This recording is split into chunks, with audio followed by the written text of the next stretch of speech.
Welcome, everybody, to Help Me Pivot. I'm Gabrielle, your pivot coach, and I'm so excited about our show today, turning fear into confidence that creates cash. I have a very, very special guest with me today. She's coming to us from Georgia, and her name is Vernice Flygirl Armour. And she is going to talk to us about how to deal with all these uncertain times, how to deal with fear, and how to get some courage. And tell us a little bit about yourself, Vernice, and welcome to the show. So I am a Marine. I did serve 2 tours in combat, and I wore my Supergirl t-shirt today because I always walk into the room with a cape on. Okay, Yes. no, that is so not true. So if I must introduce myself, I would say ever since the age of 4, I wanted to be a cop that rode a horse downtown. At the age of 6, I got my very first pony. I said, yes, I am halfway there, right? I ended up going to college, going to school on student loans, Pell Grants. There wasn't a lot of money left over for hanging out, partying. Saw a flyer on the wall that said free trip to Mardi Gras. I said, what? That is for me. Sign me up. Then I found out I had to join the women's ROTC rifle team. I said, that's not for me. But I said, partying is. Okay, sign me up. That's where I got involved in the military. Then I enlisted in the Army. Then I enlisted in ROTC as an actual cadet. At leadership camp, I saw a Black woman in a flight suit. That's what planted the seed to want to be a pilot. But I knew I also wanted to be in the Marine Corps. My dad was a Marine. My granddad was a Marine. So I would be 3rd generation Marine Corps. I did go on to be a police officer, and it took me 4 years to get into the Marine Corps. And that's overlapping while I was a police officer and enlisted in the Army. So when I first graduated from flight school, I became the Marine Corps' first Black female pilot, whether it was helicopters, jets, anything. And as of the date of this recording, we are getting ready to get our very first Black female fighter pilot in the Navy, not the Marine Corps yet, but still a huge accomplishment. And after 2 tours in Iraq, well, actually on the first tour, I got a call from Oprah, and it said, Vernice, how does it feel to be America's first Black female combat pilot? I was like, what? Who knew? So that was amazing to be on Oprah. I ended up being on 2 times. But the thing that was really impactful is organizations started asking me to come and share my leadership principles, how I overcame obstacles, how you make it through something as tough as combat. And people were asking me, how did I create the breakthrough? And what I quickly discovered was everyone wants to create a breakthrough. They just didn't know how. So that book my cousin had been bugging me to write, I remember it was 2 a.m. I was on the Syrian border. I was in my 2nd tour. And I called him up on the satellite phone and I said, all right, cuz, I'm ready to write the book. And it was that was a long journey, actually several years the way I did it. I do not recommend that to anyone. But it was very enlightening. And again, I didn't set out to be the first. I found out I would be the first once I started on the journey. And it has been a tremendous honor. I know there are a lot of folks, especially young people, that look up to me. So I just try to honor the legacy that was laid before me and continue it so I can help those following me continue the legacy. And there you have it. Powerful, powerful. And I love what you say, what I read about you. One of your slogans, you have permission to engage. So tell me a little bit about how that happened. You have permission to engage, cleared hot. Right. What does that mean? Right. So after I got out of the Marine Corps, I started my own business, speaker, consultant, right, author. And I hired a branding architect, right? Like he creates the whole brand. And I was maybe 3 years into speaking because I remember I had to save up the money or finally have the cash flow to hire somebody at that level, that caliber. And during the first day when he's just asking me a bunch of questions and we're talking, and he said, when you were in combat, before you could shoot your missiles, did you have to get any kind of permission or anything? And I said, yeah, absolutely. They'd actually say, you have permission to engage, cleared high. Mm-hmm. He said, I wonder how many people, especially women, are waiting for permission to engage. And I was like, oh Wow. my God. Ugh, right? So in the middle of combat, that ground controller would give us permission. But here at home, there are no ground controllers in life. You are your ground controller. If you don't give yourself permission, who will?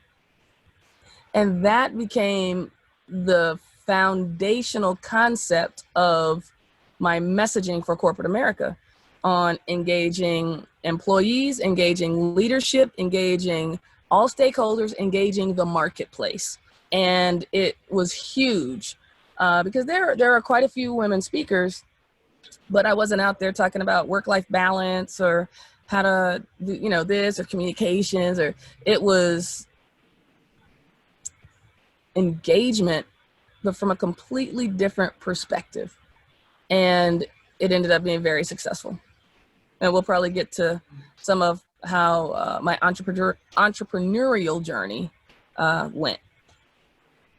So that is so powerful. So how would I give myself permission to engage now as a woman, feeling fear and this anxiety during these uncertain times? So how do I give myself that permission? There might be all kinds of stuff coming up in my head right now. So I like to say, transform your fear to fuel, right? So that energy that's already there, instead of exploding like a grenade, bring it all back in and focus it like a finely tuned laser burning through steel. What does that look like? When COVID hit, all my keynotes vanished, every single one of them. And I didn't have any of my presentations digitally, and I didn't have any digitally delivered products for my corporate America clients. So my revenue went from 6 figures a month to zero. Wow. Literally overnight. And I was like, crap. And I did a fair amount of beating myself up. Why didn't I do this? Why didn't I do that? Why didn't I do this? And, but I got excited. Now, why did I get excited? Because I remember in 07 and 08, when people lost their jobs in that recession, I was excited. I was like, yes, you got fired. Yes. And they're like, why are you excited? I said, because now you can create what you've always wanted to do. You just didn't have the guts to do it. And I call that the gutsy move, by the way. In your gut, you know it's right. It takes guts to do it, but you have to take action. And in that moment of sitting on my deck, sad, what am I going to do? I said, whoa, wait a minute. I got to take my own medicine. I got to walk my own talk. I have to get excited because now I have a clean slate. What do I want to create? And that is the whole premise of your summit, the help me pivot, right? Yes. So in that moment, I said, what do I really want to create? So I got my journal and I went on a walk around my lake, which is right behind me. And because I didn't have any clarity on my why, because I had achieved, when I really looked at it, I had achieved all my dreams. I had achieved the dreams that I wanted, with the exception of being completely financially independent, right? And complete time freedom. So how do I get to those things? And what does time freedom give me? Like, what did I want? And I said, wow, I need to reconnect to my why. I need to get clear on exactly why and what do I want, whether it's tangible or intangible, right? The tangible, I love my truck. It's a Ford Raptor that's been upgraded to a Velociraptor, 600 horsepower, tons of torque, takes off just like that. I love that. It was my dream truck. It's my dream truck. And I came up with another even cooler, it's just an upgrade really on that truck, but it was the next dream truck, right? And I want to be able to go on a vacation once a quarter with my daughter. And my daughter was a previous dream. I went through IVF as a single gay Black woman Wow. owner of a company. She's 4.5 now. You know, I was fly girl, she's fly baby, and my mom's fly mom, right? And I became a fly mom. And it's the being able to accomplish my dreams has been amazing. And it was super clear that it was time for me to create more dreams. So wrote all that stuff down in my journal in different categories. Then I thought, okay, now how am I going to get there? How am I going to get there? How am I going to get there? How am I going to get there? Meanwhile, the PPP loan stuff was coming out and the EIDL loan stuff and people losing their jobs left and right and 5 million people unemployed, 10 million people unemployed, 14 million people unemployed.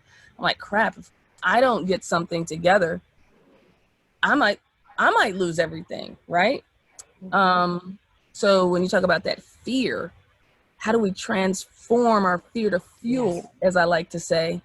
I knew I had to harness the energy of not focusing on the obstacle, but focusing it on the solution. But I did it in an interesting, unique way. I finally said, you know what? I have to be comfortable being uncomfortable in this moment and Yes. letting my pivot, in your words, unfold.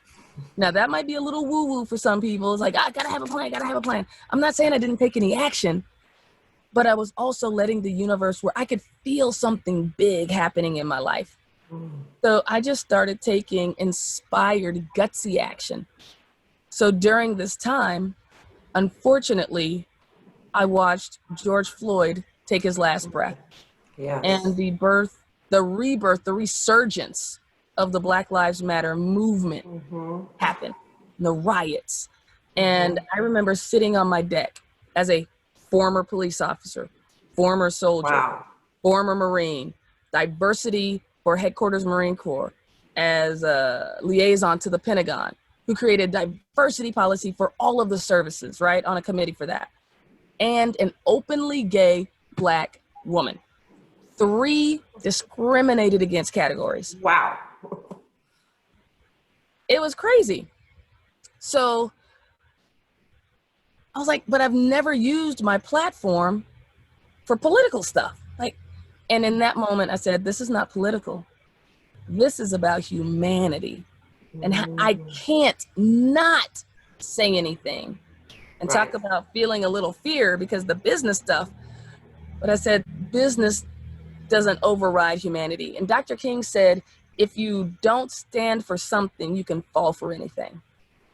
And I really had to come to that moment of what do I stand for? And again, I knew I had to say something. I knew I had to use my voice. Then I was like, what do I say? I mean, yeah, I have all these dots, Black, gay, woman, cop, soldier, Marine, blah, blah, blah. And I knew if I didn't know how to connect the dots, if I didn't see it in that moment, how do people with one dot or no dots connect the dots, right? So I knew even more that my perspective was needed. But again, I didn't know how. A friend called me up because I made a post on Instagram about it. Now, this is going to be huge. This is important. I made Okay. a simple post video on Instagram about it. One of my friends liked it, Nell Merlino. She's the founder of Bring Your Daughter to Work Day, and she's absolutely amazing. Wow. She also started Count Me In a little over 10 years ago, where they gave grants to women business owners, or excuse me, loans. Now they're giving grants to women business owners during this time. It's amazing. And she called me up and we are just chatting. And I told her what I was going through, sitting on my porch, blah, blah, blah, all these dots. How do I do this? And she said, Vernice, oh my gosh, because we started talking about what happened with George Floyd, what the cop was thinking, the thin line of blue, how that works. She said, you mean you can do chokeholds? I'm like, yes, I was trained to do the chokehold in the academy. She's like, what? She said, you have to write an op-ed. People need this perspective. Yes. And in that moment, I could feel my heart almost stop and then beat very fast.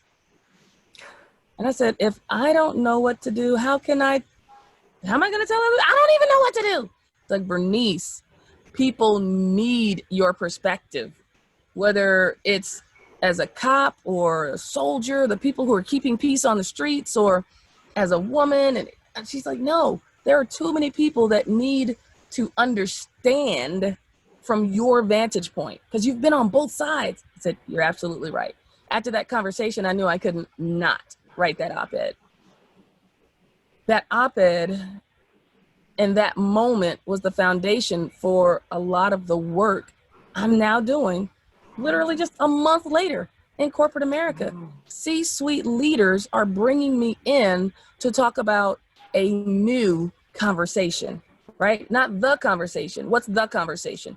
It's the conversation every Black parent has with their kid, Yes. right? When my dad, to make sure they come home safely at night. My dad was teaching me how to drive. He said, pull over. I'm going to ask you the most important question right now, but it's not going to be on the test. He said, and you better know the answer. I said, all right. What do you do if the police pull you over? Hands visible, 10 and 2 on the wheel.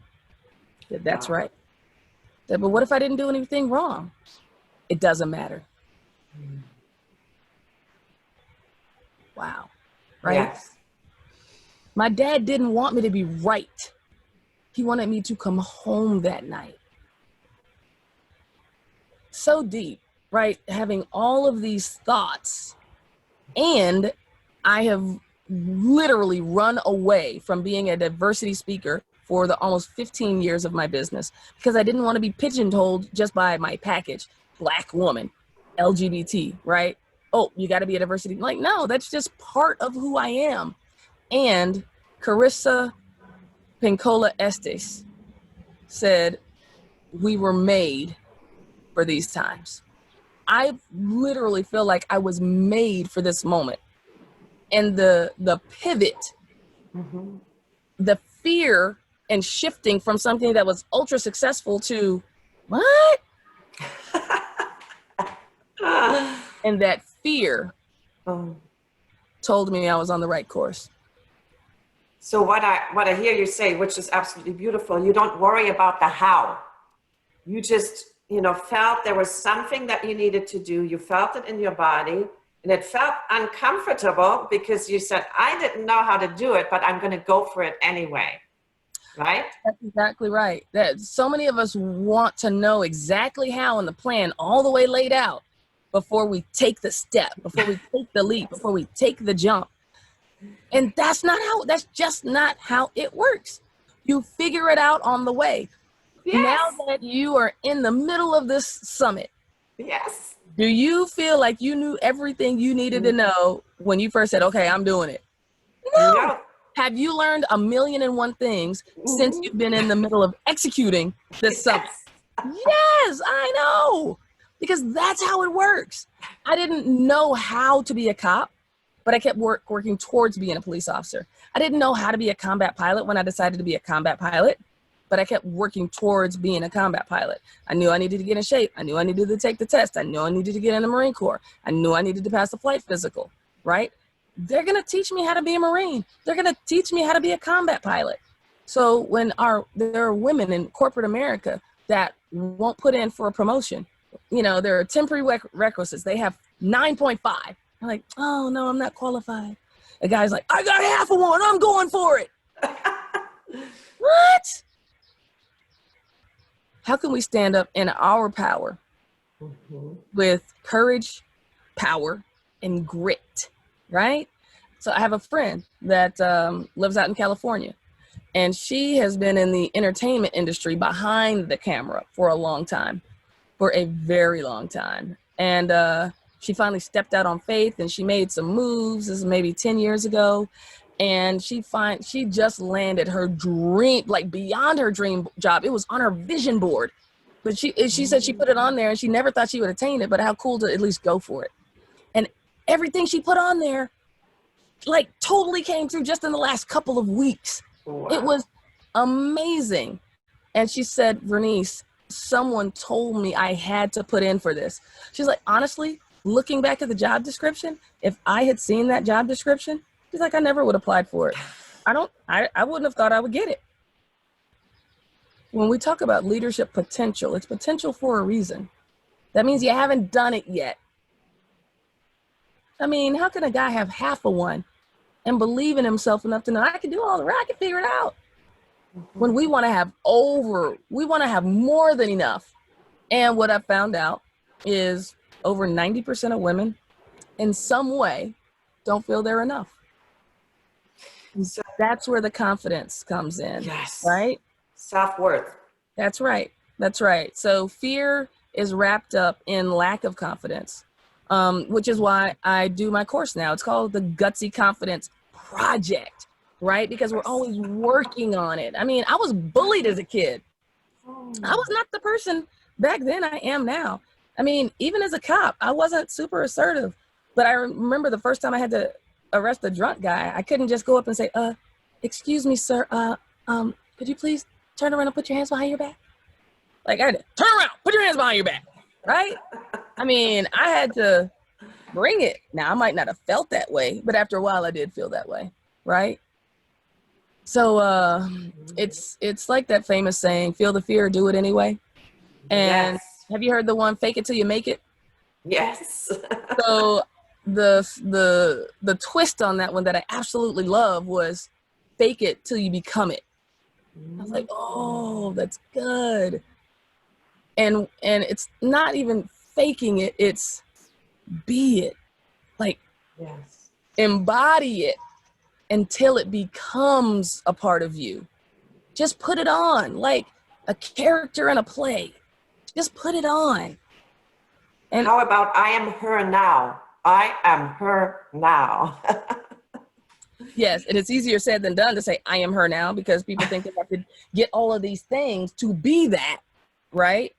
And I don't have those things yet, so I'm not her now. But that is true. So who is it? Jack Canfield has that future party. Who are you 10 years from now? Come dressed as them to the party that night. How cool is that? That is amazing. Yes. So tell me more about the program you have that helps create confidence. Can you just maybe give us a few Yeah. steps how we can turn these uncertain times, turn this fear into some confidence? And of course, if we want to know more, we jump into your program, but just give us a Yeah, little bit of a absolutely. preview. Absolutely. So first of all, let me give context around who this is for so you understand this angle, right? Okay. So I work with ambitious women. Ambitious, you're up to something. You want to do some big things, right? Whether it's like have financial freedom or entrepreneur, just be able to spend all the time with your grandkids and you don't want to have to work for, whatever it is, you're ambitious Yes. about it. So ambitious women who are secretly struggling with bouts of lack of confidence, Yes. right? Secretly struggling with imposter syndrome. What is imposter syndrome? Where you feel like a fraud, where you feel like you're faking it. If people only knew how I don't have it together, if they only knew that I really don't deserve to be in this position. Yes, you do. Just show up, right? So what does that transformation look like? And it is a mindset. Number one, acknowledge the obstacles. Don't give them power. Acknowledge the obstacles. They're not invisible. They're actually there, right? You got to conquer cancer. You're a breast cancer survivor. We have real obstacles, right? Then you go through my 5-phase process. Create your flight plan. Where are you? Where do you want to be? Pre-flight, we got to mitigate the risks. Take off, right? Execute. Now we're navigating the minefields and obstacles. And then my 5th step, which is, wait a minute. I just keep thinking reattack, reattack, reattack, reattack. That's my favorite part of the step. Review, recharge, and reattack. Review your successes and failures. Recharge emotionally, physically, intellectually. Emotionally, right? Are you taking a time off? You get all the kids and this and like, you got to at least get outside for 15 minutes and close yourself up in the bathroom and put a sign, act like you're not there in the closet. So recharge emotionally, physically. Are you drinking water? Are you taking care of your body? Are you trying to eat a little bit healthy, especially in the midst of COVID, right? And being shut in. Are you taking a walk, right? Are you taking care of your body? And finally, intellectually. That's why those of you that are watching this video or listening to the sound of my voice are doing that, to grow yourselves intellectually in your mindset. What can you tweak? How can you shift the limiting belief or dismantle it completely, right? And then the last part is reattack. And honestly, that's my favorite step. Like I said, why? Because it has the word attack in it. I'm a combat pilot, right? And there are only two ways to succeed. Only two ways. The first time, or again. Or again, or again, or again, or again. I know, mic drop. That's it. And then we do the process because we're constantly reassessing, right? Reinventing, executing, mitigate the risk, creating a new flight plan. I had to take my journal out and create a new flight plan. Where do I want to be? Right? Is So there that's a room to little. crash? Is there room to crash? Can I crash that plane? Absolutely. Because it's like you're not in a helicopter, right? Because you're not really in a helicopter. And think about it, helicopters, we don't have parachutes, not like jets. Like parachute, big fan at the top, don't exactly go together. But if you run out of fuel, if you break down, it's like breaking down. You pull over to the side of the road, you call AAA, your membership expired, you renew with your credit card, they come out anyway, and they put that gas in your tank or change that tire, and you get back on the road. I mean, it's like one of my pursuits when I was a cop. I remember I jumped out the car, I took off running, tripped over a crack in the sidewalk. It was so embarrassing. And I didn't just stand up and dust myself off and look at that hole in my brand new pants because it was only my second day on the job as a brand new cop. But I took off with everything I had, 100%. And that's what we have to do. You don't just pick yourself up and dust yourself off, because everybody says when you fall down, you get back up. That's right. You don't just get back up. You take off with 100% everything you have inside. And that energy, that fear energy, it's like the football players that walk onto the Super Bowl field. Come on, you know they have to be nervous and like energy, but once they get on the field, they are fired up. Let that energy be fired up energy versus fear energy. It's all energy. You get to decide how you hold it in your mind and how you use it to take action. I love that. That is so powerful. And this series right now, right? This is my passion project. And I am getting uncomfortable all the time. I was actually getting uncomfortable with you. I'm going, oh my goodness, she's been on the Oprah show. Who am I to interview this amazing, powerful woman, right? This is stuff that came on in my head. And I just told myself, okay, Gabi, it's not about you. It's That's about right. helping all the others out there. It's not about That's right. what's in your head. Right? That's right. It's about being of service, period, in the story. How are we being of service in every moment and really walking our purpose on the planet? And if we don't know what our purpose on the planet is yet, we're on a quest to find out. And that's what the Gutsy Confidence Project is about. Being confident within ourselves to go for it, to make our gutsy move. So, for those who want to find out more, go to gutsyconfidenceproject.com and or even shoot me an email, flygirl@vernicearmour.com, and I would love to have a conversation with you. I love that. And tell me about your book. You also wrote a book. It's called the 7-Step Battle Tested Method for You're close. It's 0 to breakthrough. Yes. The 7-step battle tested method for accomplishing goals that matter. Amazon, Barnes and Nobles, any of the booksellers, you can get it online very easily. Oh my God, so amazing! I'm definitely going to check out. I'm going to check out that program. Oh yeah, and the book. Absolutely, and I'm excited about my next book, The Gutsy Move. So that is going to be really my heart's work right there, and it's going to incorporate the gutsy move in your gut. It's right. It takes guts to do it. Experienced leaders, people you've never heard of before. But it's also going to incorporate the science of your gut instinct and how your gut knows even when your brain doesn't. That's so powerful. It is. It's huge. I definitely am ready for a gutsy move, and I want to have one every day.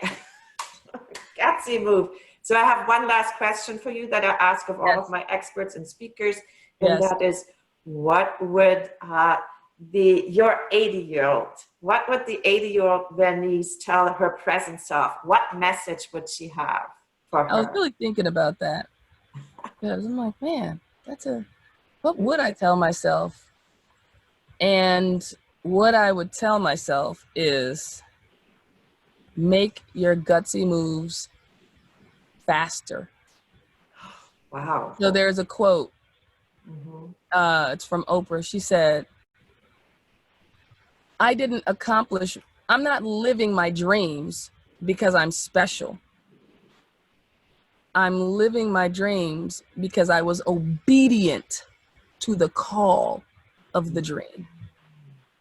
When you feel that inspired action, just like, you should do this. Why don't you do that? Why don't you make that post on Instagram? Just think if I hadn't made that post on Instagram. Just think, had I not Oh, hi. called the doctor and said, okay, I'm ready to have that baby. What's your daughter's name? What's your name? Noah. Say it louder. Noah. That's right. Noah? What's your whole Happy to name? meet you. Alexandria. That's right. So Aw, that's my so gutsy move right there. your gutsy move. I love it. Yep. Uh, You ready for the gutsy move? Come on over to the Gutsy Confidence Project.com. Right there. Gutsy. Okay, so the Gutsy Confidence Project.com. I'm definitely going to check it out.